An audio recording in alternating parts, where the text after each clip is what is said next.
volver a compartirla porque, ok, bueno, entonces vamos avanzando dentro de nuestros análisis de caso. Ahí sí están viendo la presentación. Sí, señora. Ok, listo. En el año 2000 hubo un caso muy sonado y se llama el caso Ford Firestone. Acá, pues, digamos, para explicarles un poquito, yo lo he bautizado también el caso Bridgestone, pues porque así lo han llamado desde el punto de vista comunicación.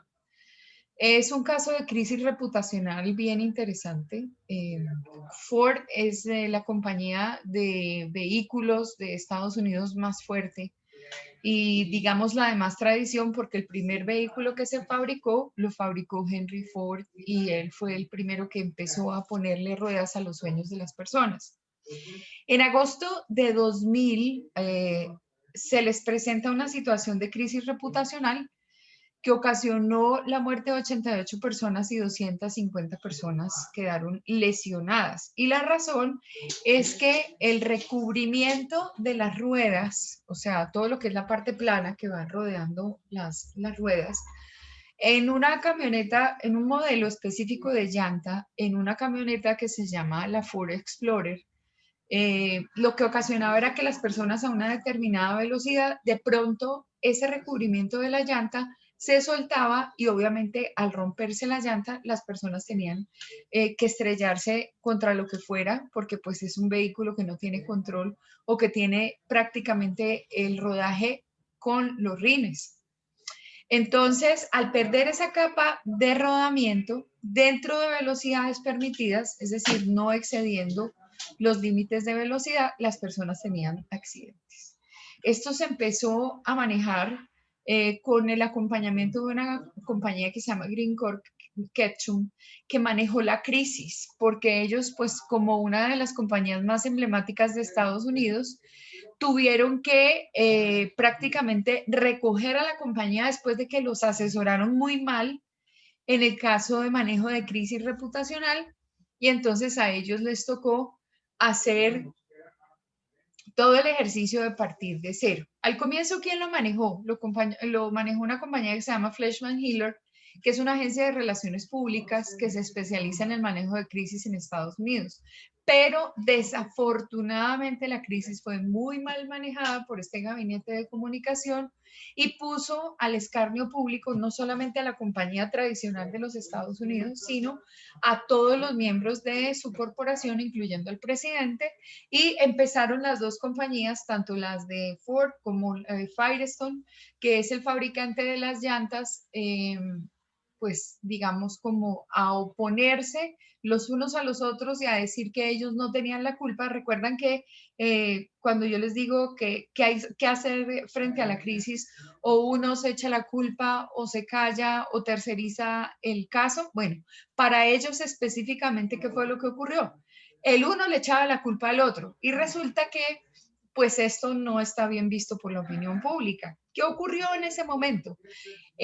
Ocurre que los presidentes tuvieron que llegar a estrados judiciales porque si lo recuerdan, que lo mencioné ya, 88 personas fallecieron y 250 personas quedaron heridas y estas personas empezaron a plantear ante estrados judiciales sus casos y demandaron a la compañía.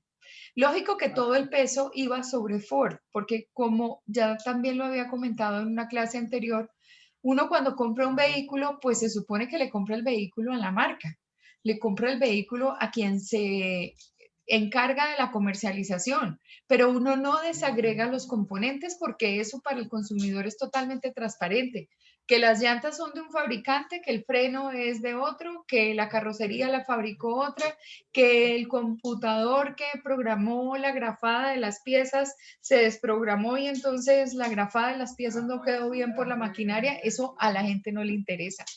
A la gente lo que le interesa es, yo compré mi vehículo, a Ford, Ford me tiene que responder.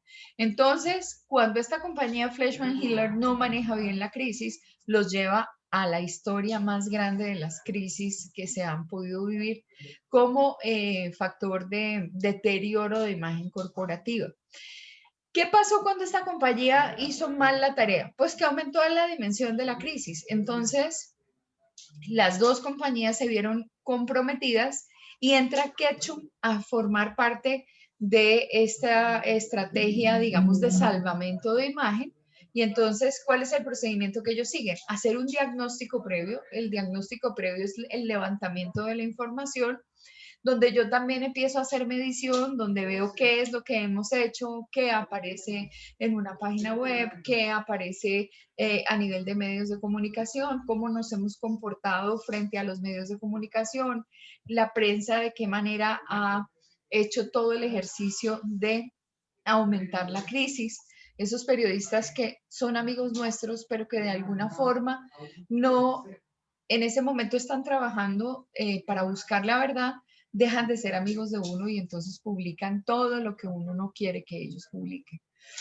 Ketchum, además de establecer esos antecedentes, empieza a organizar los escenarios y determina que la crisis se maneja específicamente en una crisis tan grande, dándole a cada audiencia lo suyo. Por eso es que de ahí se extrae ese concepto que yo les he planteado y es que se genera contenido para atender a cada una de las audiencias. No es lo mismo atender a las audiencias en los estrados judiciales, dándole la cara, por ejemplo, en el caso nuestro, a una fiscalía o a una demanda, porque ese es, digamos, una respuesta desde el punto de vista jurídico, pero la respuesta que requieren los medios de comunicación es otra, y la respuesta que requiere el, la persona que tiene un vehículo y que dice, pues yo no me he accidentado todavía, pero mi carro está dentro de la condición de venta, o sea, es año 2000, es un modelo del año, como dicen en Estados Unidos,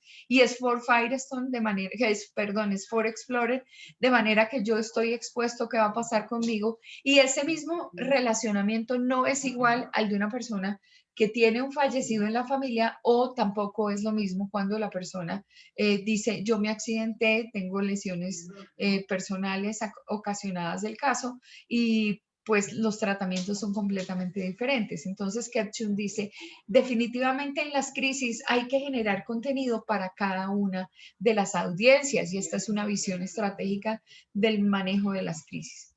En cada punto definió entonces unos caminos de comunicación diferentes y lo que hizo fue determinar unas categorías y eran los consumidores, la industria, la comunidad, los afectados y el gobierno. Estos son los pasos del caso Ford Firestone. En segundo punto, evaluó de forma correcta lo que ocurría con cada uno de ellos para entregar, obviamente, una información que se ajustara a las necesidades de cada audiencia. Diseñó mensajes clave para cada caso, independientemente a que fueran audiencias distintas, eligió voceros claves, que son aquellos que normalmente uno dentro de la compañía identifica que puede ser el vocero de mayor credibilidad. En estos casos, pues así como me hicieron la pregunta, algún día uno de comunicación puede llegar a ser un vocero como DIRCOM, como director de comunicación, puede llegar a ser el vocero de la compañía. La respuesta es sí. Entonces el relacionamiento con medios lo hicieron a partir de los DIRCOM de las dos compañías, aunque en ese momento no se llamaban directores de comunicación, pero eran los jefes del área de comunicación, de oficina de comunicación y prensa. También los voceros oficiales siempre son los presidentes de la compañía y en el caso de muchos, digamos, ese acompañamiento entre comunicación apoyando al CEO o al presidente o al staff más alto, que es el que da las declaraciones. Definió un plan estratégico integral. Los medios observaron las respuestas y las responsabilidades, digamos que fueron muy proactivos desde el punto de vista de entregar información. La seguridad no estuvo en tela de juicio y entonces este caso se fue llevando específicamente a cuál era el foco del problema. Y esa focalización nos lleva a entender específicamente que el caso era, claro, yo respondo por todo y me comprometo con la audiencia y pido y solicito excusas y digo que estoy acompañando a todas las víctimas, pero que necesitamos investigar y que realmente la falla que se presenta es a causa de alguna situación específica en ese proceso de elaboración de las llantas que recae sobre la otra compañía. De esta manera, los clientes se sintieron atendidos, empezaron a recuperar espacio, es decir, el objetivo se cumplió porque la gente volvió a confiar en Ford, de pronto no tanto en Firestone, porque ellos ya habían tenido una crisis anterior de manera similar y en las investigaciones se dieron cuenta específicamente que años atrás se había presentado un caso similar con llantas que estaba entregando Firestone al mercado que eran fabricadas por una marca que se llamaba Decatur, que fueron fabricadas en Illinois y que el caso tenía unos antecedentes en julio de 1998. Y recuerden que la crisis de Ford es en el 2000, lo que quiere decir que históricamente en el caso ya había antecedentes. Fuera de eso, y no contentos con eso, se encontraron que la compañía State Farm, que es una de las compañías más grandes de seguros en Estados Unidos, empezó a reportar dentro de sus archivos casos similares desde 1992, no específicamente con la marca Ford, sino con otras marcas que incluían dentro de su paquete de vehículo, incluían, digamos, como una marca como esta, y pues había ocurrido pues un accidente que otro y pues la situación empezó como medio a complicarse. El vicepresidente de calidad en el 99 había declarado sobre el mismo problema, por lo tanto para nosotros es muy importante ver en el histórico qué está ocurriendo hacia atrás. Entonces, pues, ¿qué podemos ver aquí? La agencia Ketchum diseña la campaña orientada a la seguridad, se hizo famosa por manejar esta crisis porque recuperó la imagen de Ford, una compañía absolutamente emblemática para los americanos. Y obviamente el plan estuvo acompañado de una cantidad de acciones responsables y uso de acciones de las compañías, digamos, anticipándose a los problemas. En este momento voy a dejar de compartir esto para que veamos un video. Aunque está en inglés, pues más o menos, ¿quién entiende inglés o quién tiene, digamos así, como conocimientos chéveres? ¿No? ¿O para todas el tema es gringo? Pues más o menos, profe. O sea, no es que, uy, súper, wow, pero sí, yo creo que sí todos alcanzamos a entender un poco. Ah, uy. Un segundo. Entonces, a ver, ¿están oyendo el audio ahí? No. No, No, ahí no señor. oyeron. No, ahí no oyeron nada. Bueno, ok, voy a volver a compartir que se me olvidó habilitar el audio. Entonces, ¿qué es lo que van a contar en esta historia que está en inglés?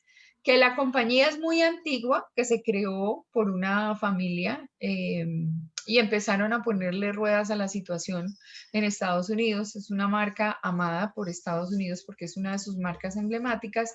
Y adicionalmente se presenta la crisis lleva a estos presidentes de compañía a dar declaraciones en estrados judiciales y finalmente pues pasa todo lo que les acabo de compartir. Entonces, esta es la crisis. Voy a compartir ahora sí el video.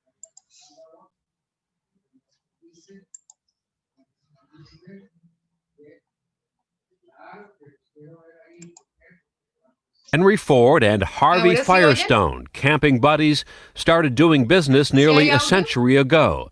The relationship blossomed. ¿Sí hay audio, chinitas? Sí, señora. Ah, ok. Bueno, listo. A wedding in Akron, Ohio unites two pioneer automotive families, Ford and Firestone. The families intermarried. Their companies grew. They needed each other until suddenly last summer. The back tire blew out. And all I could remember is flipping and flipping. In August, the first public signs of trouble. A series of serious and fatal accidents involving Ford Explorers with Firestone tires. The treads peeled off the casings, causing accidents at highway speeds, especially rollovers.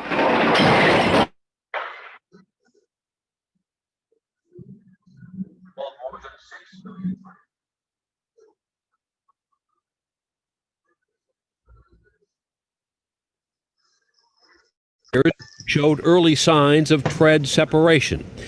In September, the CEO of Firestone's Japanese parent company appeared contrite before Congress.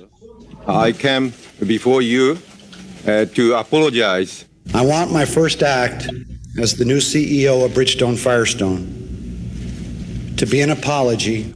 In October, a new Firestone CEO, John Lampe, apologized too, but refused to admit that any of his company's tires were defective. A very small percentage of those tires have a performance issue. But Ford claimed even more problems with some of the Firestone Wilderness AT tires still on Explorers and other vehicles. In May, after an acrimonious meeting at Firestone headquarters in Nashville, Firestone's Lampe severed the relationship, blaming Ford for most of the accidents that have now killed more than 200 people. Most of the deaths and injuries involve Ford Explorers, not other vehicles equipped with the same tires. The very next day, at its own expense, Ford called back 13 million Firestone tires that both companies had said were safe the year before. Do you swear that the testimony you are about to give is the truth and the whole truth and nothing but the truth? The chief executives of both companies turned a House investigating committee into a kind of divorce court. The Ford Explorer is and always has been a safe vehicle. Ford CEO Jack Nasser insisted Firestone's tires, not those Ford Explorers, were entirely to blame. This is a tire issue and only a tire issue. First, let me assure you that the Firestone tires that are on the road today are completely safe. Firestone's chairman, John Lampe, of course, argued that Ford and its Explorer design are at fault. The identical tire on the Ford is on the Ford Ranger, and yet the tread separation claims on the Ranger, exact tire is 8 times less than that of the same tire on the Explorer.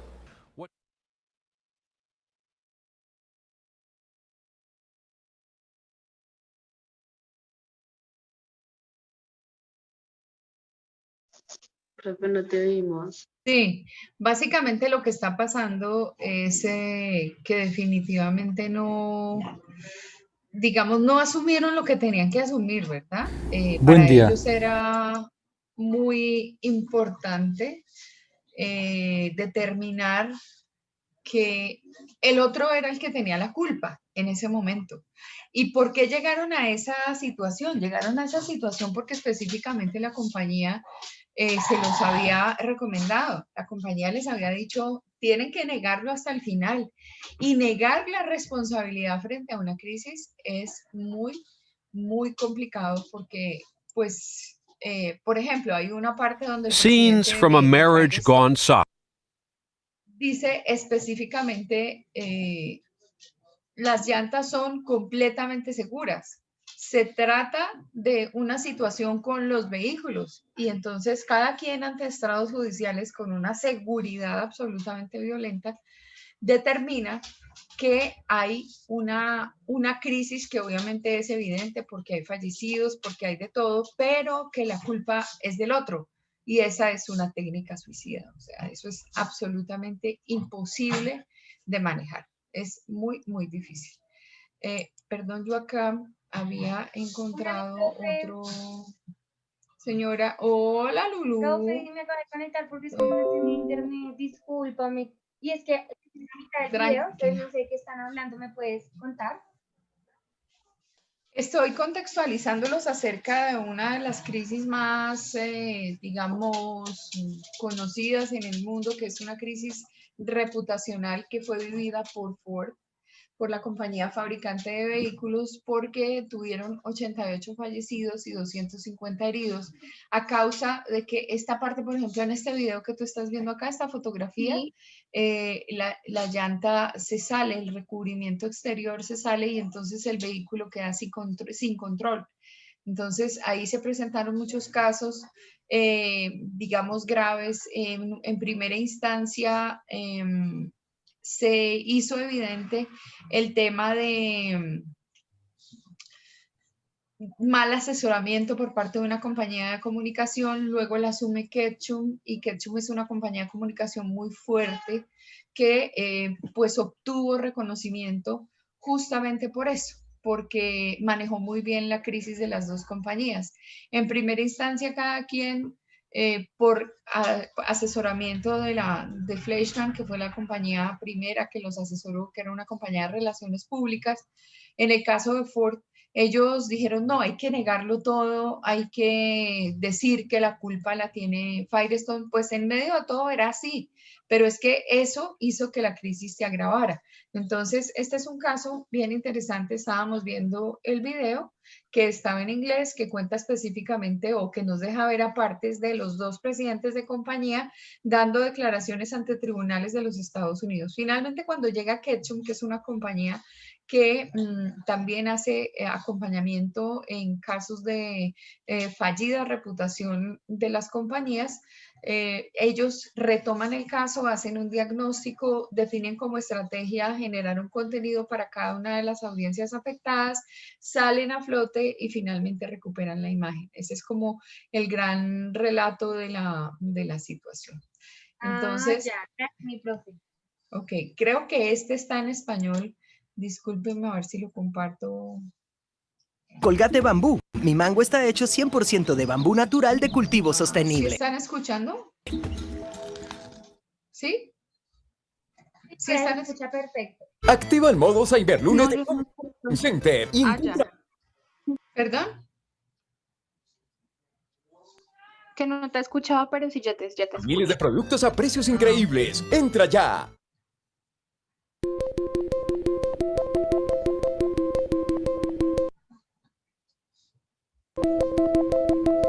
¿Cuál es el riesgo de viajar en avión? ¿O de ir a pedir los remedios recetados por tu doctor? ¿Los bebés corren algún riesgo con las enfermeras al momento de nacer? Un dato estadístico: si existiera una calidad en el servicio de un 99,9%, 18 aviones chocarían diariamente en los aeropuertos de Perú. Lo mismo sucede con los doctores.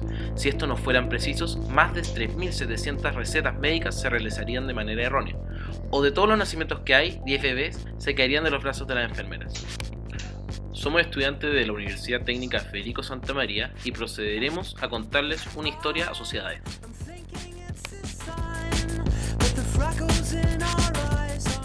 El vicepresidente de la gerencia de calidad de la empresa Nestlé, René Louis Jacot, quería asegurarse que su empresa nunca estuviera en una mala situación debido a problemas de calidad, por lo que comenzó a leer informes de calidad de otras grandes compañías, terminando sorprendido por el cómo organizaciones de estándar mundial llegaron a verse vistas en estos apuros.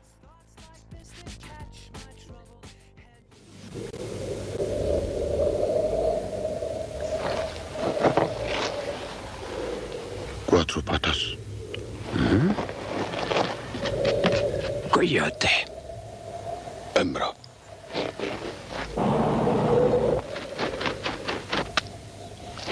Pájaro. Pequeño. ¿Ahora camino a hablar? Si camino a hablar, ser Firestone Radial Sport a venir, huir. Estar loco. Ser viejo sordo. Estar tonto. Ser indio.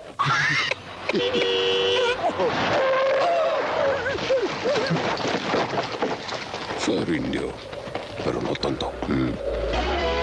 Firestone Radial Sport, el radial suave. Lo que ocurrió en el caso Ford Firestone Bridgestone fue que luego de iniciar una investigación sobre los accidentes de tránsito producidos, comenzaron a verse perjudicados dado que se les adjudicó la culpa de sus neumáticos.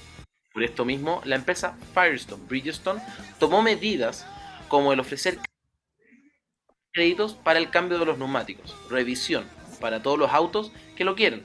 Sin embargo, todo esto posee costos asociados. Lo primero que debemos tener en claro es el concepto de calidad. La calidad de un producto o servicio es la percepción que el cliente tiene del mismo. Es una fijación mental del consumidor que asume conformidad con dicho producto o servicio y la capacidad del mismo para satisfacer sus necesidades. Por tanto, debe definirse en el contexto que se esté considerando. Por ejemplo, la calidad del servicio postal, del servicio dental, del producto, de vida, etc. Ahora bien, la integración de la calidad en todos los contextos se llama calidad total. En otras palabras, calidad total es una filosofía administrativa, una metodología operativa, una estrategia para el cambio de la cultura organizacional. Hacer las cosas bien desde el principio, ser excelentes, ser más productivos, mejorar continuamente, diferenciarnos de la competencia, satisfacer totalmente a los clientes, dar el 100%, una solución permanente, una forma de vida gestionada en toda la empresa. Es un conjunto de principios, de métodos organizados de estrategias globales, intentando movilizar a toda la empresa para obtener una mejor satisfacción del cliente a un menor costo. Existen varios tipos de costos de calidad. Volviendo al caso Firestone-Bridgestone, se puede clasificar como costos de baja calidad los que se refieren a costos asociados y producto de la falla. Estos mismos se pueden separar en internos y externos, los primeros asociados plenamente al producto y sus características. En este caso, Firestone tuvo que diseñar y testear los neumáticos y asegurar que los nuevos no tuvieran fallas. Por otro lado, se encuentran los costos de calidad externos, los no propios del producto, pero sí de cómo afectan al consumidor y lo traspasan a la firma. Claro ejemplo es la caída de sus acciones en la bolsa de Tokio. Es importante tener en cuenta que existen dos modelos de costo de calidad, el clásico y el moderno. El modelo clásico, planteado por Juran, se caracteriza porque para disminuir el nivel de falla se requiere un aumento intensivo de los costos. Del mismo modo, para llegar a un nivel de falla cero, los costos tienden a infinito. Además, presenta que la curva de costos de calidad cuenta con un mínimo distinto de cero y que cualquier empresa eficiente trabaja en ese punto. Por otro lado, el modelo actual busca que el defecto sea cero, es decir, no exista. Hoy en día hay técnicas para lograrlo que no implica un alto costo, lo que desacredita al modelo clásico. A su vez, también afirma que el producto dé la importancia de los fallos externos. El punto mínimo de los costos de calidad tienden a acercarse al fallo cero, por lo que las empresas entran en un proceso de mejora continua. Con lo que respecta a las lecciones que puede obtener del caso, es que los costos en los que se incurrieron se pueden ver reducidos si la calidad que ofrece la empresa en sus productos fuese un 100%. Por lo general, se puede rescatar que si se trabaja para lograr la calidad total en los productos, se generan ahorros de costo tanto monetario como de tiempo y de imagen de la marca. Es mejor darse el tiempo antes de lanzar el producto y asegurar su buen estado, y cumpla al 100% con las necesidades de los clientes. Esperar a ver qué pasa después, ya que el error de las empresas involucradas lleva consigo consecuencias, como por ejemplo la disminución de un 10% en el precio de sus acciones en la bolsa de Tokio, costo de fiscalización extra, caída de la imagen, etc. Para poder gestionar la calidad dentro de una organización, se establecerán 10 principios que son considerados fundamentales para ello, los cuales son 1. Enfoque del cliente. 2. Liderazgo. 3. Participación del personal. 4. Enfoque basado en procesos. 5. Enfoque de sistemas para la gestión. 6. Mejora continua. 7. Enfoque basado en hechos para la toma de decisiones. 8. Relaciones mutuamente beneficiosas con el proveedor. 9. Ser autocríticos y objetivos. 10. Alineamiento de las personas con el objetivo de la empresa. Finalmente, para concluir, luego de todo lo señalado antes, es fundamental saber que la gestión de calidad total es indispensable para el buen desarrollo y progreso de una empresa. Cuando esto no es así, las empresas se ven perjudicadas, ya que implica incurrir en costos por mala calidad, los que a la larga son más altos que los por buena calidad. Los primeros son luego de las fallas, reparar, cambiar, rediseñar, etc., mientras que los siguientes son anteriores al fallo y se debe a prevención y estudios para lograr una tasa de falla cero. Del caso Ford, Firestone, Bridgestone, se puede apreciar que los costos externos son altos frente a situaciones deficientes y que la imagen percibida por el cliente es muy importante para mantener una firma en una buena colocación. También se debe señalar que no es buena estrategia por parte de ellas culparse mutuamente, ya que ambas pierden con ello, mientras que el trabajo colaborativo de las firmas puede lograr una solución más rápida y eficiente.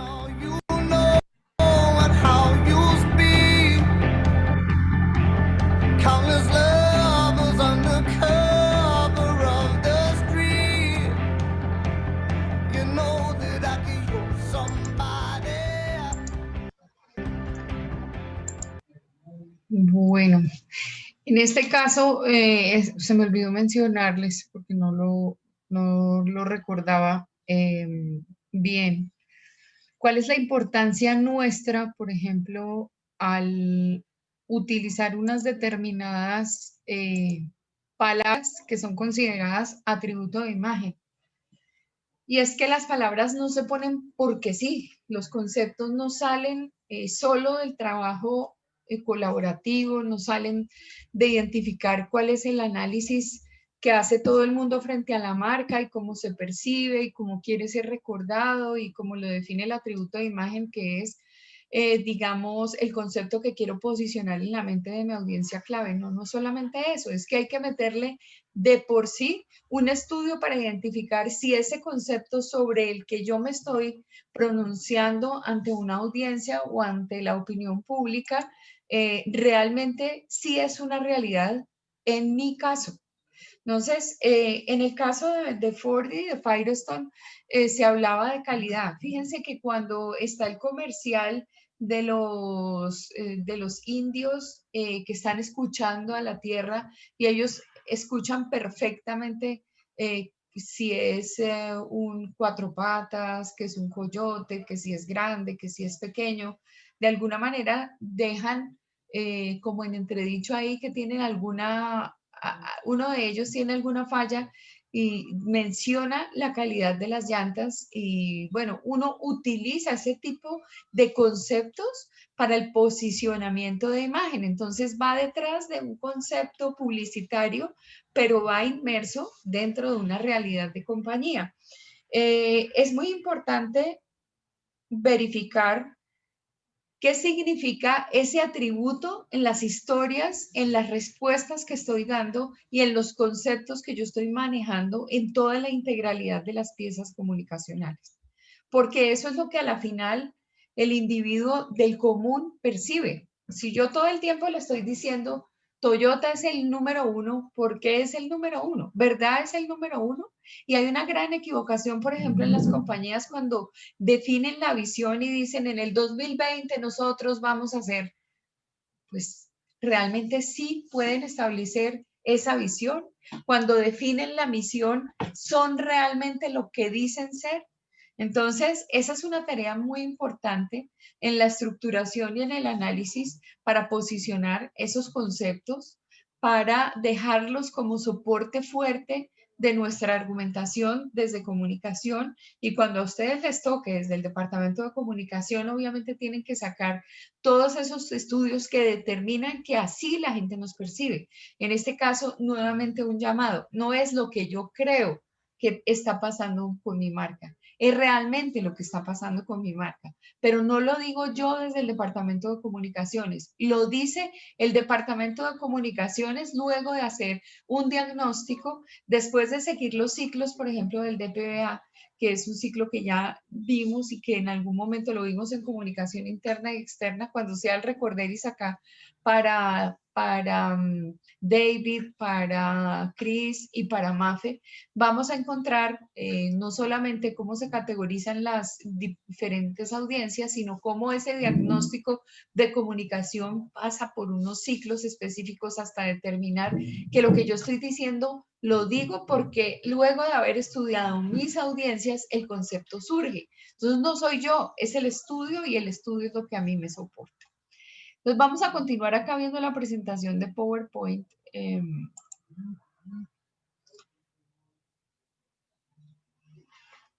¿Sí la están viendo, chinitos? Se me perdió el mouse. No, profe, todavía no. No, aún no. Esperen porque creo que tengo que dejar acá de compartir. No sé por qué no me deja activar.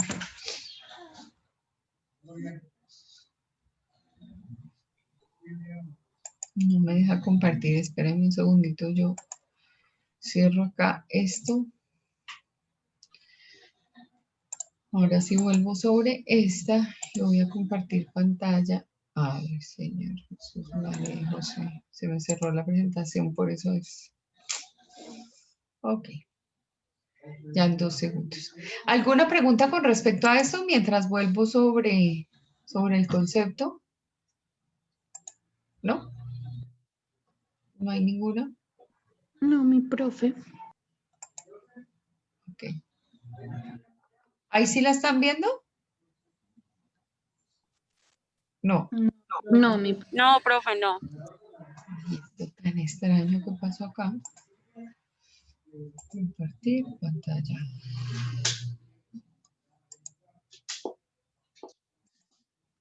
A ver, otra vez.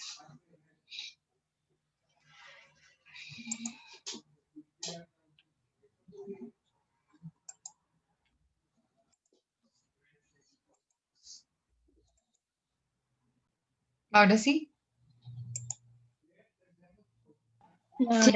Ahora sí. Ahora sí. Ok, es que aquí había un error de procedimiento y entonces... Ah, no, pero desde la 1 no puede ser. No, imagínense esto. Tan chistoso, Señor Jesús, María y José. Voy como en la 100 y pico.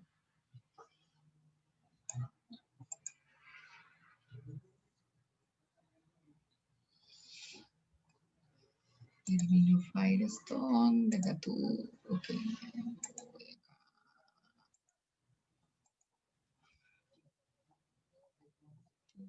Bien.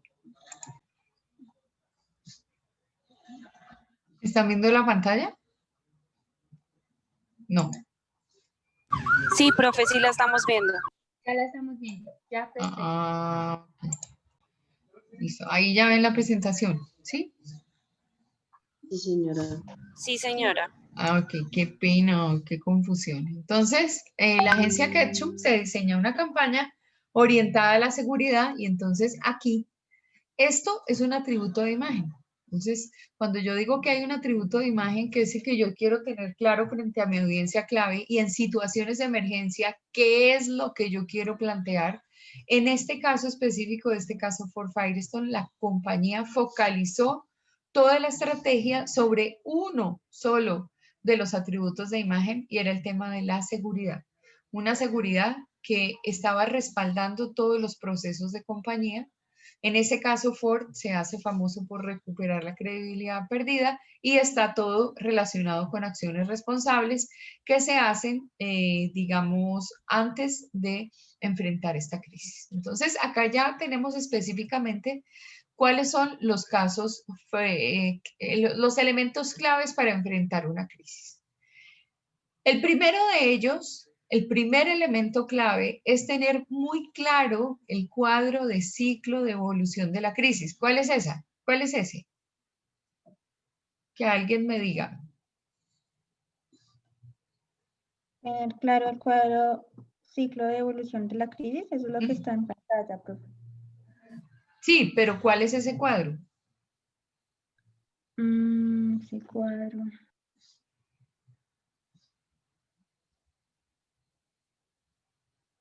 Bueno, se los presento. La estampita del divino niño. Esa es la... Ah, esa. Sí. Ah, esa. Bien, Lady, bien. Clara. No, mentiras. Muy bien. Esto no lo tenemos que aprender de memoria, o por lo menos, por eso es que les digo que lo peguen detrás de la estampita del divino niño. ¿Por qué? Sí, me acuerdo, yo ya lo iba a buscar.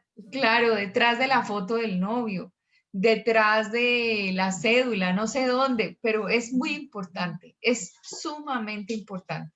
¿Por qué? Porque esto me recuerda a mí varias cosas. Pero entonces les quiero preguntar a ustedes, ¿este cuadro qué les recuerda?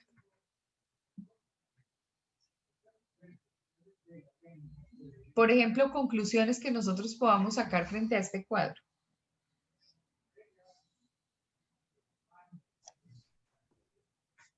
Ya todo lo dijimos en clase. A ver, adelante, Lulu, que tienes el micrófono. Pues, a mí la verdad, ese cuadro me acuerda de lo que pasó con Imalta, porque es más o menos los pasos que utilizaron para salir de la crisis. Ajá. Y la conclusión que podemos sacar de este cuadro, pues es que cuando tengamos una crisis en una empresa, pues tenemos que utilizarlo, porque es súper elemental, como todos los pasos que hay que llegar hasta, pues hasta pasar la, ¿cómo se dice? Hasta pasar la crisis. Ok, bueno, esa es una parte, pero no es que nosotros tengamos que pasar esos pasos. ¿Qué pasa con esta variable impacto-tiempo? ¿Quién me lo puede explicar? Pues no sé, profe, no sé si de pronto es algo descabellado, pero cuando nosotros nos encontramos en una crisis, sería bueno plantearnos en qué posición estamos, es decir, si estamos en la posición ya del escándalo, o si dejamos pasar el tiempo y ya estamos en la plena crisis que no sabemos qué hacer, o si estamos en pleno impacto, pues yo lo asocio así, o sea, no sé si de pronto es algo muy descabellado. Entonces, No, para nada. Esa es la parte más importante. Entonces, donde nos ubiquemos, así mismo sabremos qué pasos a seguir, porque pues todas las crisis no son iguales. O sea, digamos, hay unas que pueden generar impacto, hay otras que pueden generar el escándalo. El escándalo podemos resumirlo como a lo que le pasa a los famosos, que siempre para ellos este tipo de crisis sería el escándalo. Ya una crisis podría ser la de, ay, se me olvidó esto, Profamilia, que Profamilia se podría ubicar en ese momento como entre crisis y emergencia, podría decirlo. ¿Y Entonces, cuál es esa? ¿Qué caso es para catalogarlo? yo recuerdo que la profe Lucerena nos había hablado algo acerca de la planificación familiar y me olvidó esta vaina, lo del aborto, que fue un tema muy controversial. Entonces que yo no recuerdo bien esa crisis, profe. Espérame, yo la busco así rapidito para acordarme bien. Pero creo que tenía que ver con esos temas y que pues siempre fue muy compleja pues para todos porque pues en ese momento estaba en pleno auge el tema del aborto. Ok, bueno, una de las grandes conclusiones cuando yo veo este cuadrito y es lo primero que tengo que tener presente es que a mayor tiempo, mayor impacto, ¿sí? Por eso es que está tan marcada esta flecha acá y que cuando yo ya estoy en esta fase es porque aquí, en este vector donde hay un escenario por acá, otro escenario por aquí, otro escenario por aquí, si todo se me da por acá, pues definitivamente las posibilidades de perder imagen son todas, ¿sí? Que yo no puedo dejar crecer una crisis hasta el escándalo. Es decir, yo tengo que implementar todo lo que trabajé de este lado, en la zona gris, siquiera para llegar a esta fase y no dejarla pasar del preliminar. Por ejemplo, ¿dónde estuvo la clase, la crisis de Ponimalta? En una fase preliminar. Ni siquiera se agudizó porque la compañía no lo dejó convertir en problema. La gente rápidamente volvió a recuperar la confianza en la marca, rápidamente volvió a identificar que Ponimalta era el producto para seguir consumiendo y no entraron en fase de emergencia ni de crisis ni de escándalo. Mientras que la crisis de Ford Firestone sí estuvo en el escándalo, mientras que la crisis de Nestlé Greenpeace sí estuvo en el escándalo. Y hemos tenido otras bastante simpáticas. Estas crisis obviamente han llegado hasta este punto. El tema de Tylenol, de Johnson Johnson, cuando el contenido de mis cápsulas de Tylenol llegan hasta acá y entonces la compañía empieza como a tomar medidas muy graves cuando ya hay un impacto sobre la marca y hay un impacto bastante grande sobre la credibilidad reputacional que hay. Entonces, muy bien, continuamos. ¿Cuál es el segundo aspecto? El segundo aspecto es tener una elaboración del manual de crisis. ¿Por qué? Porque yo no sé si yo voy a estar cuando la crisis se presente y si todos vamos a estar cuando la crisis se presente. Entonces, este manual le va a decir a cualquiera dentro de la organización cómo gestionar la crisis después de mi estudio. Y la tercera parte, que es muy importante, es crear un comité de crisis. Entonces, estos son los tres elementos claves frente a la crisis. La primera, tener claro cuál es el cuadro de evolución. La segunda, tener un manual de crisis. Y la tercera, crear un comité de crisis. Es sumamente importante porque con estos tres elementos yo voy a tener herramientas para poder manejar la crisis. Entonces, voy a volverme acá también. Voy a dejar de compartir esta pantalla y voy a contarles acerca de otras crisis que se han tenido en el mundo. Vamos a ver cómo aparecen acá. Un segundo.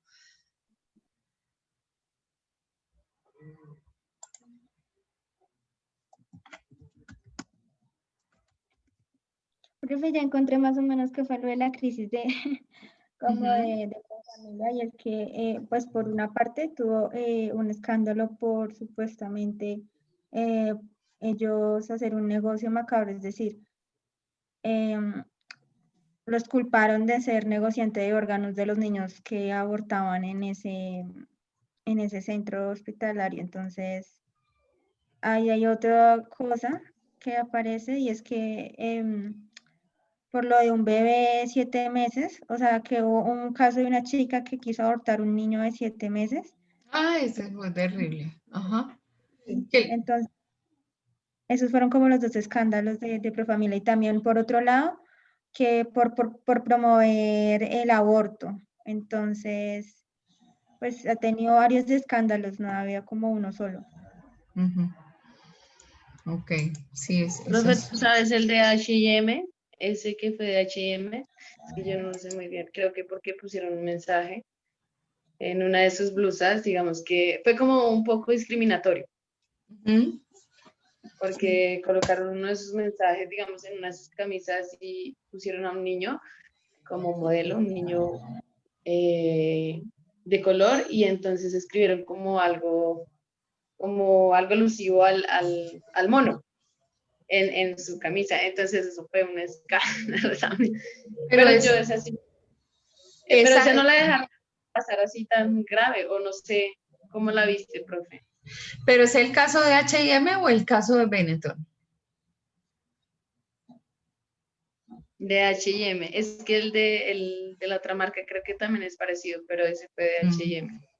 Ah, ok. Bueno, voy a compartir este es el caso de Tylenol que les he contado varias veces. Entonces vamos a ver en qué consiste. Creo que está en español, no me acuerdo. ¿Están viendo? Sí.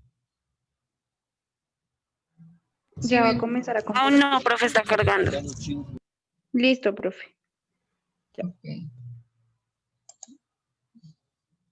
De las cápsulas de Tylenol fueron una serie de muertes por envenenamiento resultantes de la manipulación criminal de un medicamento, el Tylenol, en el área metropolitana de Chicago en 1982. Las víctimas habían tomado todas cápsulas de Tylenol que habían sido mezcladas por un criminal con cianuro de potasio, una sustancia altamente tóxica. Un total de 7 personas murieron en las intoxicaciones originales, con varias muertes más en posteriores crímenes por imitación. Los incidentes llevaron a las reformas en el envasado de medicamentos y en las leyes federales contra la manipulación de envases. Las acciones de Johnson & Johnson para reducir las muertes y advertir al público de los riesgos de intoxicaciones ha sido ampliamente elogiado como una respuesta ejemplar a tal crisis. Ningún sospechoso fue acusado o condenado por los envenenamientos. Un residente de Nueva York, el señor James William Lewis, era considerado el principal sospechoso, y fue condenado por extorsión para el envío de una carta a Johnson & Johnson que se atribuyó las muertes y exigía a la compañía farmacéutica $1 millón para dejar de asesinar. Los incidentes. En la mañana del 29 de septiembre de 1982, Maria Kellerman, de 12 años de edad, de Illinois, murió después de tomar una cápsula de Tylenol. Adam Janus, de Arlington, Illinois, murió en el hospital ese mismo día. Poco después, el hermano de Adam, Stanley, y su hermana Teresa murieron después del funeral de Adam, tras tomarse pastillas que se encontraban en la misma botella. En los próximos días, Maria McFarland, de Elmhurst, Illinois, Paula Prince, de Chicago, y Mary Rainer, de Winfield, también murieron en incidentes similares. Los investigadores descubrieron pronto el enlace del medicamento Tylenol en las muertes. Advertencias urgentes fueron transmitidas a la gente, y la policía emitió a través de los barrios de Chicago la emisión de avisos por megafonía. Los investigadores creían que el culpable pudo haber adquirido botellas de Tylenol de varios supermercados y almacenes durante un período de varias semanas, y con fines criminales agregó el cianuro a las cápsulas, y luego regresó a las tiendas para colocar las botellas en los estantes, repartiendo su letal veneno a cualquiera que comprase un envase manipulado por este criminal. Johnson & Johnson distribuyeron advertencias a los hospitales y vendedores y detuvo la producción de Tylenol y la publicidad del producto en los medios. El 5 de octubre de 1982, se emitió una retirada nacional de productos Tylenol. Un estimado de 31 millones de botellas estaban en circulación, con un valor de venta de más de 100 millones de dólares. La compañía también anunciaron en los medios nacionales no consumir cualquiera de sus productos que contenían paracetamol después de que se determinó que estas cápsulas habían sido manipuladas por el criminal, añadiendo cianuro en ellas y volviendo a dejar los envases envenenados en los establecimientos de la zona. Sospechosos. Durante las investigaciones iniciales, un hombre llamado James William Lewis envió una carta a Johnson & Johnson exigiendo $1 millón para detener los asesinatos. La policía no pudo relacionarlo con los crímenes, ya que él y su esposa estaban viviendo en la ciudad de Nueva York en el momento de los crímenes. Fue declarado culpable de extorsión y cumplió 13 años de una condena de 20 años, y fue liberado en 1995 en libertad condicional. El Canal 5 de Boston informó que el expediente judicial, publicado a principios de 2009, muestra que los investigadores del Departamento de Justicia llegó a la conclusión de que Lewis fue el responsable de las intoxicaciones, a pesar de que no tenían suficientes pruebas para acusarlo. Lewis ha negado su responsabilidad en las intoxicaciones por varios años. Un segundo hombre, Roger Arnold, fue investigado y absuelto de los asesinatos. Él tuvo un ataque de nervios debido a la atención de los medios, que él atribuyó a habladurías de un tal Marty Sinclair, propietario de un bar. En el verano de 1983, Arnold disparó y mató a John Stanisa, al que confundió con Sinclair. Stanisa era un hombre sin relación que no conocía a Arnold. Arnold fue condenado en enero de 1984 y pasó 15 años de una condena de 30 por asesinato en segundo grado. Murió en junio de 2008. Una serie de crímenes de imitación con el mismo modus operandi y el medicamento Tylenol y otros productos también se llevó a cabo. En 1986, Excedrin cápsulas en el estado de Washington fueron manipuladas, lo que resulta en la muerte de Susan Nieves y Bruce Nickell por envenenamiento por cianuro y la eventual detención y condena de la mujer de Nickell, Stella, de delitos relacionados con ambas muertes. El incidente 1982 inspiró a las farmacéuticas, alimentos, y las industrias de productos de consumo para desarrollar envases resistentes a la manipulación, como sellos de apertura. Por otra parte, la alteración de productos se hizo un delito federal. Las nuevas leyes dieron lugar a la condena de Stella Nickell en el caso manipulación Excedrin, por la que fue condenada a 90 años de prisión por imitación del crimen no resuelto. Además, la tragedia llevó a la industria farmacéutica a alejarse de las cápsulas, que eran fáciles de contaminar con una sustancia que podría ser colocada en su interior y sin signos visibles de fractura. Durante el año, la FDA introdujo regulaciones más estrictas para evitar la manipulación del producto. Las investigaciones en curso. A principios de enero de 2009, las autoridades de Illinois reanudaron la investigación. Los agentes federales registraron la casa de James Lewis en Cambridge, Massachusetts, y se apoderaron de una serie de artículos. En Chicago, un portavoz del FBI se negó a comentar, pero dijo que tendremos algo de información para más tarde posiblemente. En enero de 2010, tanto Lewis y su esposa presentaron muestras de ADN y huellas dactilares a las autoridades. Lewis declaró que si el FBI juega justo, no tiene nada de qué preocuparse. El 19 de mayo de 2011, el FBI solicitó muestras de ADN del famoso criminal Una Bomber, que se encuentra en prisión por atentados con bomba, Ted Kaczynski en relación con los asesinatos de Tylenol. Kaczynski negó haber tenido nunca en su poder cianuro de potasio. Los primeros 4 crímenes de Una Bomber sucedieron en Chicago y sus suburbios en los años 1978 a 1980, y los padres de Kaczynski tenían una casa suburbana de Chicago en Lombard, Illinois, en 1982, donde permaneció de vez en cuando. En 2011, Scott Bartz, un ex empleado de la compañía de Johnson & Johnson, dio la voz de alarma diciendo que el Tylenol envenenado en realidad había sido manipulado en algún lugar a lo largo de los enlaces de reacondicionamiento y de cadena de distribución del suministro de Tylenol, en lugar de en las tiendas minoristas. A fecha de hoy, en pleno año 2016, el asesino sigue libre, aunque los investigadores afirman seguir indagando en el caso. ¿Qué opinión es la tuya? Opina en la caja de comentarios de mi vídeo. Y por favor, si te gustó, dale like y suscríbete, pues así podré seguir haciendo nuevos vídeos.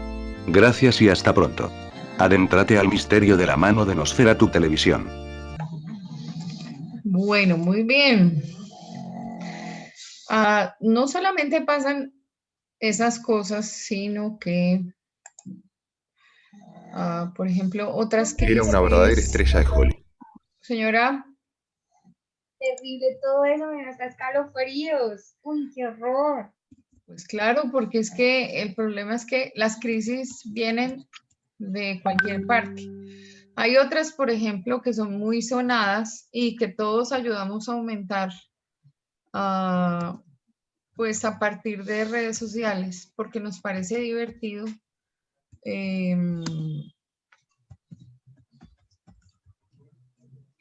Pero, digamos...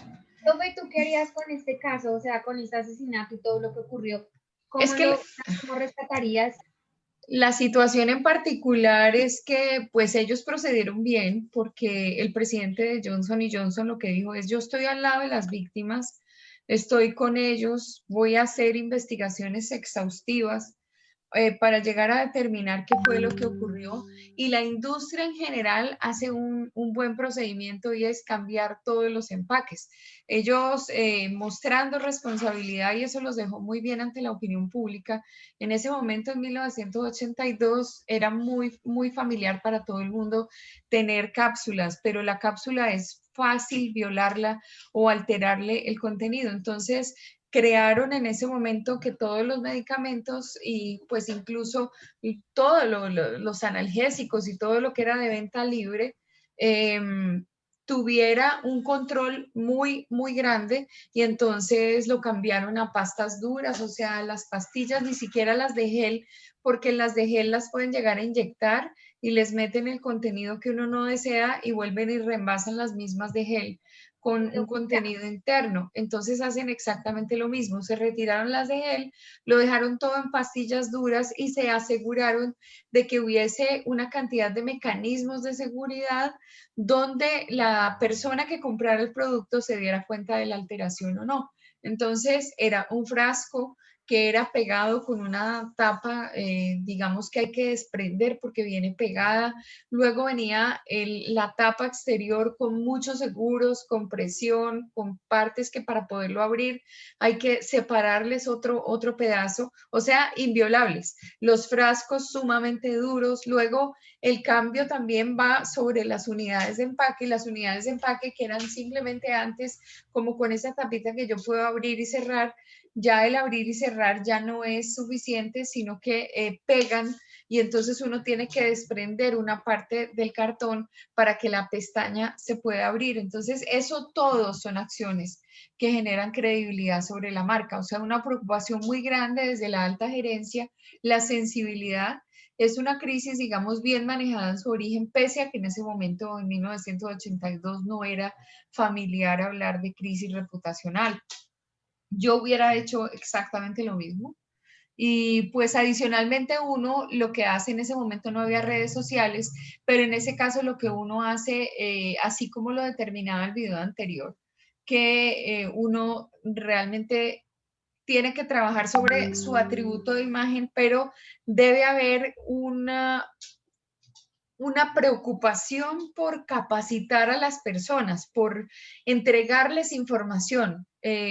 Mucha información es lo que le baja la temperatura a la crisis. Entonces, eso lo hubiera hecho. Pues en este momento hubiera hecho una campaña muy fuerte de prevención frente a la adulteración y a la denuncia, que es muy importante volver a las personas parte del equipo de uno. Si yo hago que la opinión pública empiece a denunciar conmigo, la gente está conmigo.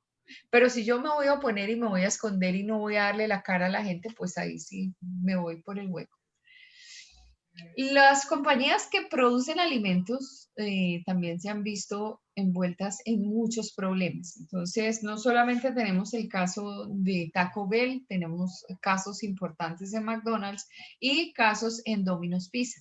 Vamos a ver qué fue lo que pasó con Domino's Pizza. Entonces, esto es lo que sale en los noticieros, y lo que ocurre es que dos personas que trabajaban con Domino's Pizza se ponen a jugar con los elementos de aseo y con la alteración, digamos, de los productos, haciendo cosas muy cochinas. Entonces, los alerto que pues las imágenes no son chéveres, pero que eso puede pasar en la manipulación de alimentos.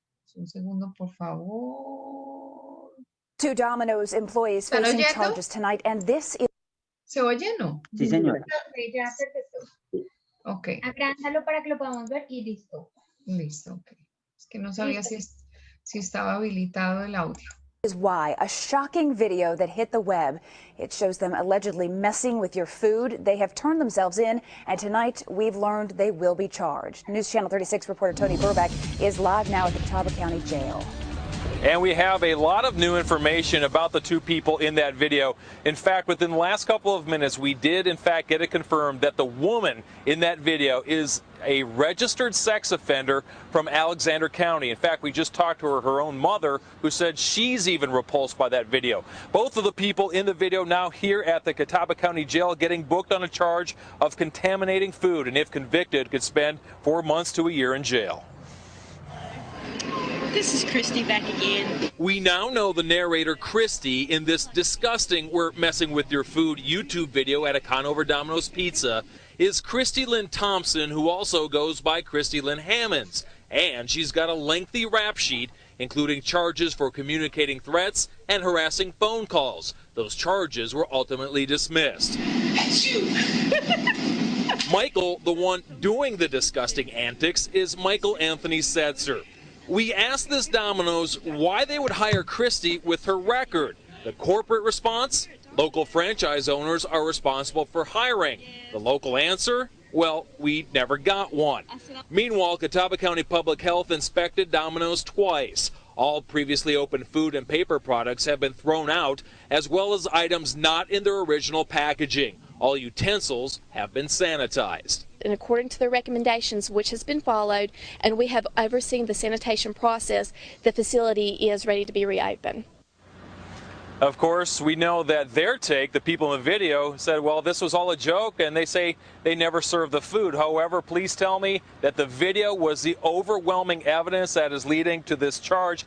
There's also another interesting twist to this case. It's the first time that either the County Health Department and the Conover Police Department can think of that an internet video prompted investigations. We're live now with the mobile newsroom in Catawba County. Tony Burbeck, News Channel 36. Two Domino's employees facing...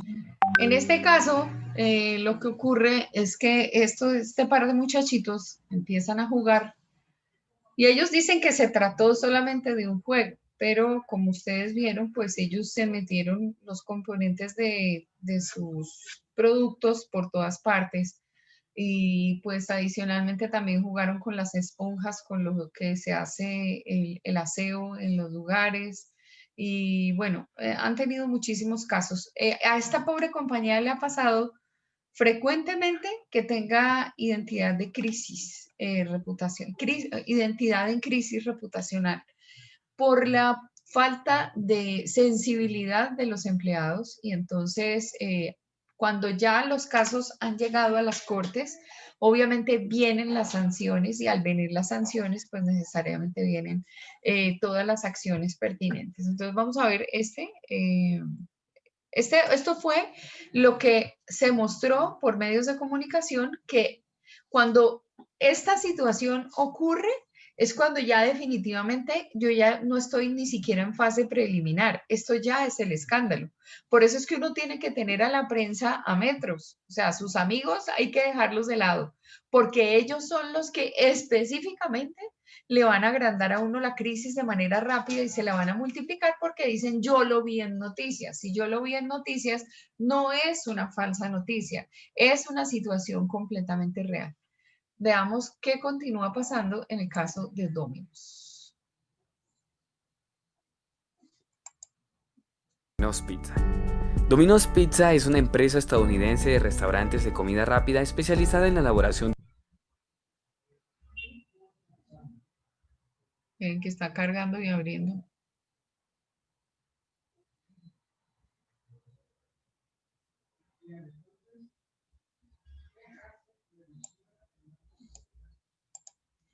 Domino's Pizza es una empresa estadounidense de restaurantes de comida rápida especializada en la elaboración de pizzas. Fue fundada el 10 de junio de 1960 por Tom Managan en Michigan, Estados Unidos.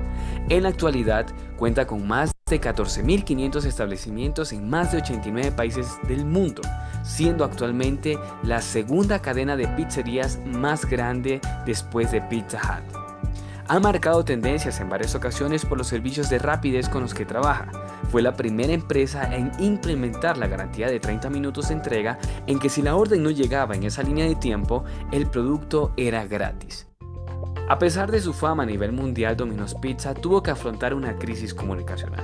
En el año 2009, 2 empleados de una de las franquicias en Carolina del Norte de Estados Unidos se les ocurrió grabar un video realizando acciones desagradables con los ingredientes mientras preparaban la comida que posteriormente fue entregada. El video fue publicado en las diferentes redes sociales y de inmediato se viralizó y se convirtió en un escándalo en los medios de comunicación nacional e internacional, trayendo consecuencias para la imagen de la empresa. Domino's Pizza logró resolver su conflicto comunicacional, sin embargo, hoy vamos a proponer otra alternativa sobre cómo resolver este problema.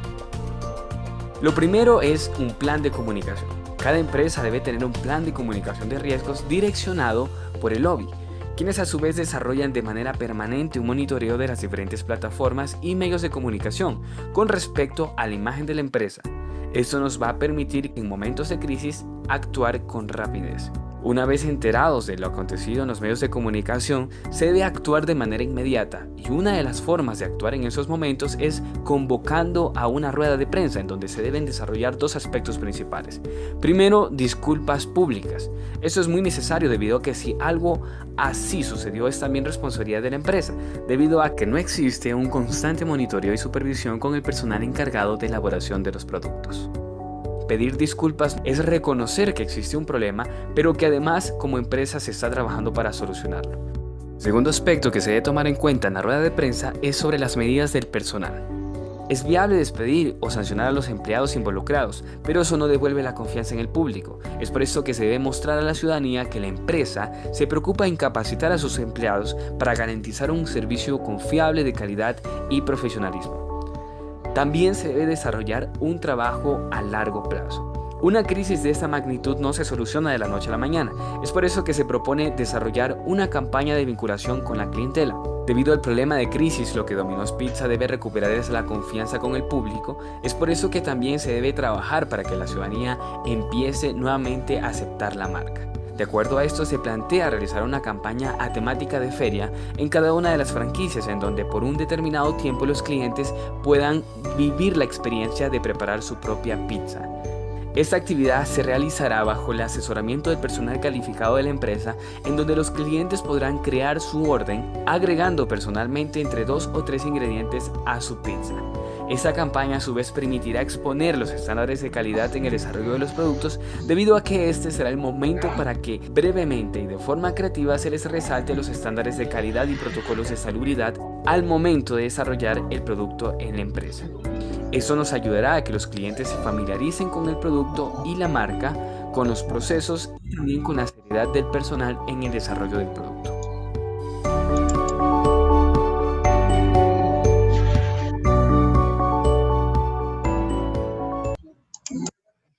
Crisis comunicacional de Domino's.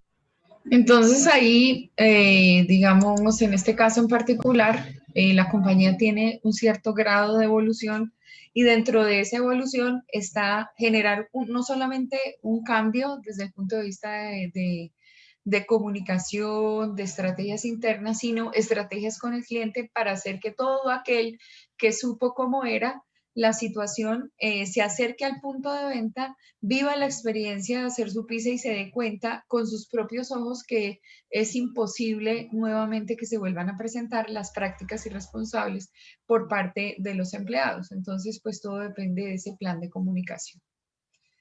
¿Qué comentarios tienen frente a esta crisis? Uy, no, profe, que es muy fuerte realmente. O sea, uno queda impactado con esas imágenes.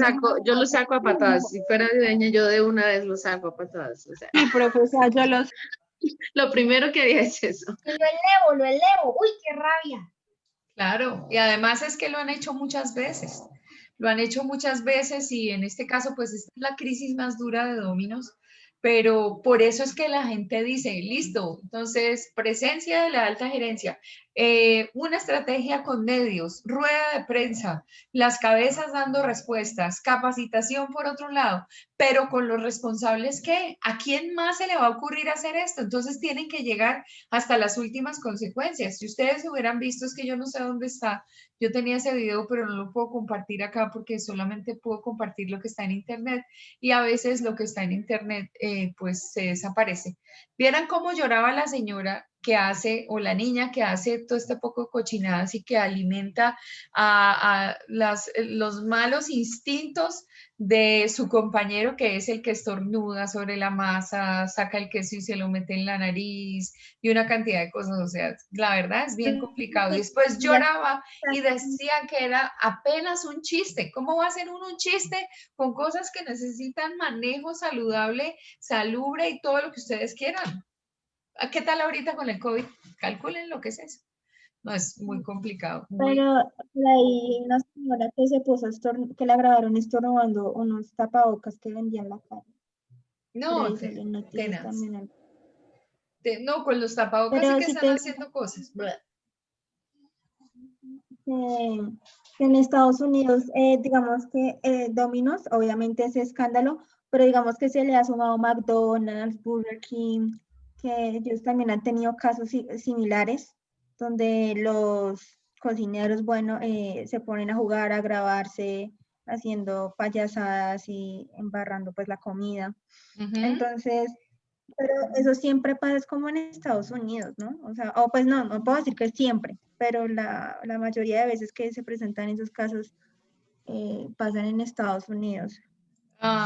Sí, a veces pasa eso. Esperen a ver si yo encuentro aquí crisis reputacional de McDonald's.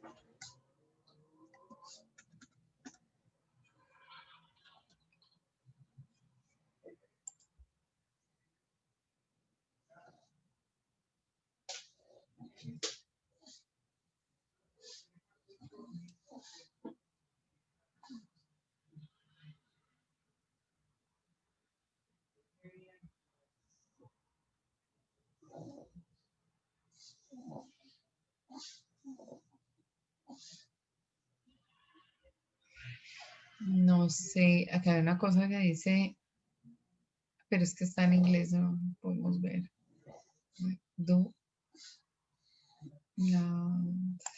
A ver si mal escrita.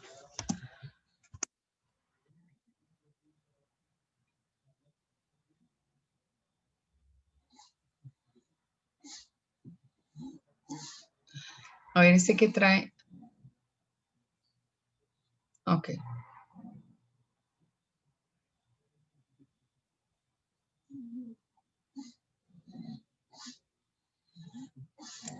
No sé porque la verdad no. ¿Estamos viendo y oyendo o no? No, profe. Ok. Vamos a ver. A ver qué sale con esto. La verdad les digo, este video nunca lo he visto. De fracasos a lo largo de los años, muchos de los cuales fueron causados por ellos mismos. Desde guerras de pollos a menús inflados y automatización, estas son algunas de las peores decisiones que McDonald's ha tomado. McDonald's ha cimentado con éxito su reputación como la cadena de hamburguesas líder en el mundo, y es fácil olvidar algunos de sus intentos de escapar del encasillamiento en los 80. Sí, mi profe, perfecto. McDonald's tenía el doble de tamaño que su siguiente mayor competidor y poseía casi el 40% del mercado de hamburguesas de los Estados Unidos, pero el mundo entero seguía sin ser conquistado y los ejecutivos de McDonald's tenían los ojos puestos en un tipo de comida muy diferente. Pizza time. En 1986 comenzaron los rumores de que McDonald's introduciría una opción de pizza en el menú con el fin de atraer a más clientes durante las horas de la noche. En el proceso, la compañía pasó años desarrollando un horno que podría cocinar rápidamente las pizzas en tan solo 6 minutos. Finalmente tuvieron éxito y para 1989, alrededor de 24 restaurantes en América probaron la pizza de McDonald's, pero las cosas se deterioraron muy rápidamente. Las pizzas demoraban demasiado para ser hechas, lo que provocó una seria insatisfacción entre la base de clientes de McDonald's. Además, costaban mucho más de lo que los clientes esperaban, pero por alguna razón, la compañía decidió expandir sus pizzas aún más a casi el 40% de sus tiendas a principios de los 90. Al poco tiempo, el producto desapareció del mercado y todos esos años de investigación, patentes y preparación terminaron siendo en vano. En 1996, McDonald's introdujo el Arch Deluxe. Este nuevo menú estaba dirigido a clientes adultos y pretendía ser una hamburguesa más sofisticada de lo que la gente estaba acostumbrada a ver en restaurantes de comida rápida. Pero el Arch Deluxe en sí mismo no fue el gran error aquí. No, ese honor va para la campaña de marketing del producto. McDonald's gastó aproximadamente de 150 a 200 millones de dólares en la publicidad que presentaba el Arch Deluxe. Si ponemos eso en perspectiva, significa que tratar de vender esta hamburguesa costó más dinero que lo que costó producir Avatar de James Cameron. Aunque bueno, solo una de esas dos cosas terminó ganando más de $1,000 millones y definitivamente no nos referimos a la hamburguesa para adultos. El Arch Deluxe terminó vendiendo muy por debajo de lo que los ejecutivos esperaban, en parte gracias al hecho de que costaba más de $2, el cual era un precio muy alto a pagar por una hamburguesa de comida rápida en ese entonces. Para finales de los 90, el Arch Deluxe ya fue descontinuado, los ejecutivos de McDonald's quedaron amargamente decepcionados y, presumiblemente, alguien aprendió la valiosa lección de que gastar tanto dinero para publicar un producto no es la solución.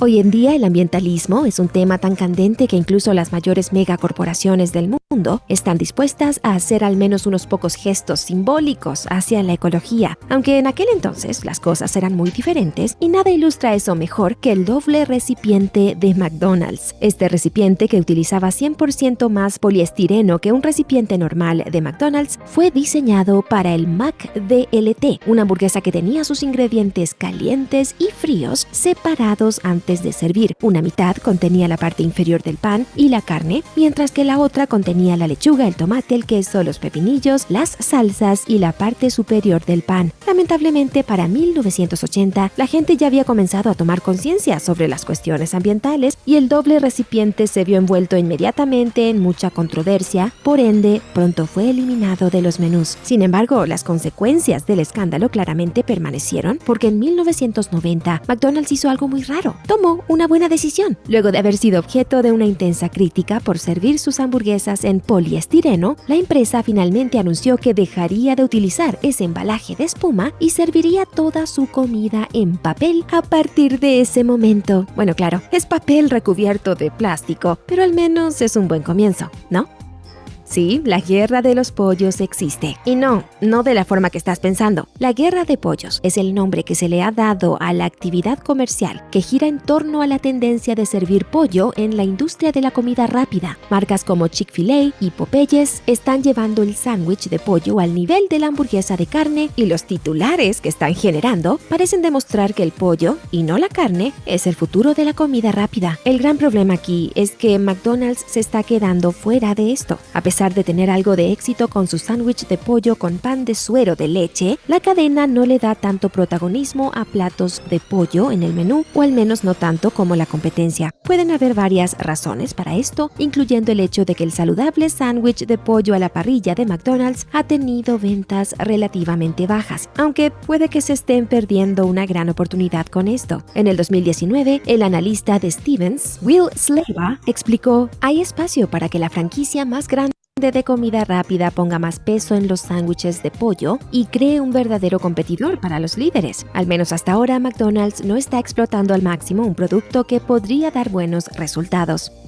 Tal vez ya lo sabías, pero a McDonald's le gustan las cosas muy grandes, pero la obsesión de la compañía por hacer las cosas más grandes y mejores ha causado bastante problema en los últimos años. Hoy en día, el menú de McDonald's es enorme. En 1948, McDonald's solo servía 9 platos diferentes, pero hoy en día el menú cuenta con más de 100 artículos diferentes, ya que la empresa trata de atraer a más y más clientes. Pero lamentablemente el efecto secundario de dar a los consumidores tantas opciones ha hecho que la espera para la comida y las las bebidas sea más y más larga. Por ejemplo, las bebidas McCafé tienen que ser preparadas en una estación separada detrás del mostrador que está equipada especialmente. El McWrap es otro culpable. Se supone que debe ser preparado en 60 segundos o menos, pero los informes sugieren que los trabajadores tardan más de 85 segundos en hacerlo, lo cual ya se acerca demasiado al objetivo de McDonald's de servir a los clientes del drive-thru todo en menos de 90 segundos. El desastre de la pizza a finales de los 80 demostró que los clientes acuden a McDonald's para un servicio rápido, y si se reduce la velocidad del servicio, esos clientes podrían dejar de consumir McDonald's. Cuanto más largo sea el tiempo de espera, peor será el rendimiento de la franquicia. Todos nos arrepentimos de algo, pero al menos podemos consolarnos con que ninguna oportunidad perdida o error tonto de nuestro pasado nos ha costado decenas de miles de millones de dólares. Ahora no podemos decir lo mismo de McDonald's. McDonald's una vez tuvo el 90% de las acciones de una pequeña compañía llamada Chipotle. De hecho, fue McDonald's quien ayudó con el capital, los costos de operación y la distribución de la cadena de burritos, y gracias a su patrocinio, Chipotle prosperó. Pero por alguna razón, McDonald's decidió vender su propiedad de Chipotle por $1.500 millones en el 2006. Hoy en día, la capitalización del mercado de Chipotle se sitúa en torno a los $21.000 millones.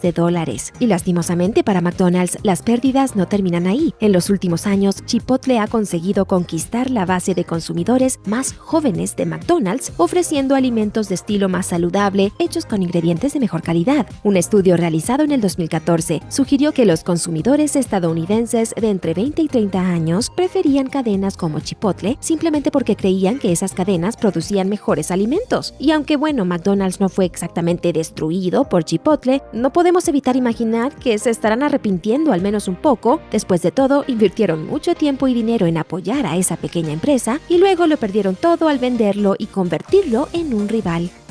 En general, McDonald's se ha mantenido fuera de la política y desde una perspectiva de negocios eso es probablemente lo más sensato. Después de todo, ¿por qué provocar a alguien cuando lo único que te traerá son problemas? Pero todo eso cambió a principios del 2019 cuando McDonald's decidió desafiar, a casi todo el mundo. En ese momento, la India estaba en medio de elecciones. En un admirable pero increíblemente equivocado intento de hacer un punto político, McDonald's decidió establecer un truco de marketing en una de sus sucursales en Hyderabad. Cuando los clientes entraban y hacían su pedido, los empleados ignoraban el pedido y les daban algo completamente diferente. Cuando se les preguntaba sobre esto, los empleados señalaban que si no votaban, perdían su derecho a elegir. Ahora, cualquiera se molestaría por esto, incluso estando de buen humor. Pero poco después, un escritor de Inc. planteó otro buen punto. ¿Cómo te sentirías como votante indio si vieras un video en el que una corporación estadounidense te está regañando sobre la importancia de votar cuando los Estados Unidos están muy por detrás de la mayoría de las naciones desarrolladas en términos de participación de votantes? ¿No te sentirías muy halagado? Tenlo por seguro. La lucha por los 15 es un movimiento dedicado a conseguir un salario mínimo de $15 por hora para los trabajadores de la industria de la comida rápida. A pesar de haber ganado fuerza en los últimos años, en el 2018 McDonald's fue acusado de utilizar tácticas de intimidación para pelear contra este movimiento. Maniacal laugh. Maniacal laugh. Maniacal laugh. Según algunos de los trabajadores detrás de la lucha por los 15, McDonald's había luchado con todo lo que tenía para mantener los salarios de los trabajadores bajos, gastando decenas de millones de dólares cada año solo para presionar a los políticos en la lucha contra los aumentos salariales. Y eso no es todo. En el 2017, la policía de Memphis amenazó con arrestar a los trabajadores en huelga, diciéndoles que tenían autorización del presidente de McDonald's para hacerlo. Mientras tanto, el dueño de una franquicia incluso se unió a un grupo de policías que seguían a los trabajadores a sus casas luego de que una protesta terminara. Pero en el 2019, McDonald's finalmente se echó para atrás y acordó detener su influencia contra los aumentos del salario mínimo. El vicepresidente de Relaciones Gubernamentales de McDonald's dijo: "La conversación sobre los salarios es importante, queremos fomentarla, no impedirla". Esto es algo que habrás notado si entraste en un McDonald's en los últimos años. Los robots están tomando el control. It doesn't feel pity or remorse or fear, and it absolutely will not stop. Ever. Bueno, tal vez eso no sea malo. Aún así, los kioscos automatizados fueron introducidos en las tiendas de McDonald's hace unos años y la compañía gastó $1.000 millones en kioscos solo en el 2019. Aparentemente, los principales incentivos para su uso son un servicio más rápido, pedidos más precisos y la oportunidad de colocar más trabajadores en la cocina, aumentando la productividad. O al menos eso es lo que dice McDonald's. De hecho, McDonald's va incluso un paso más. En el 2019, la compañía comenzó a implementar la tecnología de inteligencia artificial en algunos drive-thrus con la esperanza de hacer el proceso de pedidos mucho más eficiente. Pero aunque McDonald's se ha lanzado con todo a apoyar la automatización, esta eficiencia sin duda tendrá un costo humano. Después de todo, reemplazar a los trabajadores por máquinas a menudo significa reducir las horas de trabajo y despedir a gente. En algunos restaurantes, sin embargo, la automatización ha conducido a un aumento del personal. Estas sucursales a menudo retienen servidores humanos para los clientes que prefieren esa interacción o los mantienen para cumplir con el nuevo compromiso de la empresa con el servicio de mesa, una característica introducida al mismo tiempo que los kioscos. Bueno, el hecho es que McDonald's busca velocidad, eficiencia y rentabilidad por encima de todo. Lastimosamente, está el riesgo real de que en la búsqueda de estas cosas, la compañía tenga que tomar algunas decisiones difíciles en un futuro cercano. Mira uno de nuestros videos más recientes aquí. Además, más videos de MASH sobre tus temas favoritos vendrán muy pronto. Suscríbete a nuestro canal. Bueno, este no es exactamente un caso de crisis reputacional provocada por agentes externos, sino definitivamente es un caso crítico, pero de malos manejos de administración, y también nosotros nos vemos allí trabajando desde el Departamento de Comunicación. Bueno, aprendimos cosas hoy nuevas. Yo no había visto estos casos de McDonald's y sabía la historia. De pronto para Lady es interesante conocer esos casos porque finalmente pues puede establecer estrategias, y si sigue buscando en internet se va a encontrar mucha información. David, entonces ¿ya me enviaste tu trabajo por correo? ¿O todavía no? David. Profe, se quedó en el computador. Si quieres, ahorita te envío foto y todo. ¿Se quedó en el computador? Bueno, ok. Entonces vamos a dejar hasta acá. ¿Tienen alguna pregunta?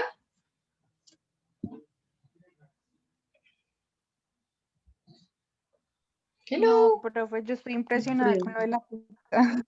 Lo de la pizza. Sí, claro. Estoy impresionada. Impresionada. Sí, es uno de los casos ahí más aburridores. Más aburridores. Pues bueno, muy bien. Muy maluco ese caso. Terrible. Terrible. Por ejemplo, Taco Bell lo tuvo fue por limpieza de los sitios, porque como hay ventanas, esa es la razón para que a veces las ventanas hacia el interior, cuando cierran el local, no sea de acceso para las personas, y entonces se dieron cuenta que en las vitrinas había ratones. Y así sucesivamente, casos complicados. Sí, horrible.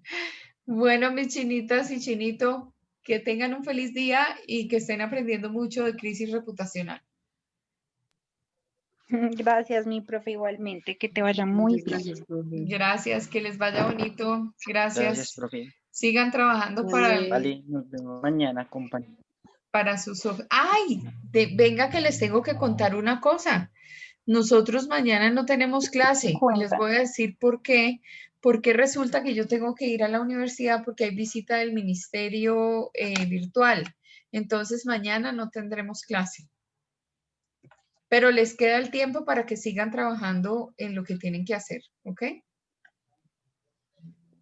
Profe, ¿sabes si es solo contigo en la segunda también?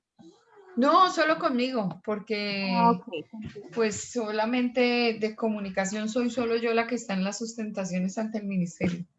Entonces, mañana no los puedo acompañar por esa razón. Señora. Profe, ¿qué te iba a decir?